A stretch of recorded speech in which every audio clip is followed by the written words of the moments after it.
Bu surədə isə deyir, İnna ənzəlnəhu fi leylətil qadr. Həqiqətən biz onu Qədr gecəsində nazil etdik. Yəni Qur'an-ı Kərimi. Başqa ayə deyir ki, bu Qədr gecəsi hansı aydadır? Bir adam deyər ki, Şəban ayında. Biri çıxar deyər ki, Rəcəb ayındadır.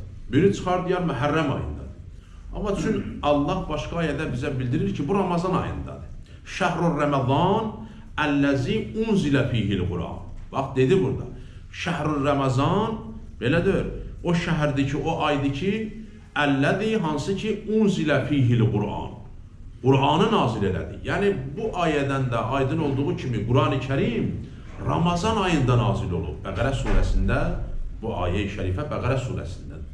Deməli, Qur'anın bir ayəsi, digər surədə olan ayələr, bu ayələri açır bizlər üçün.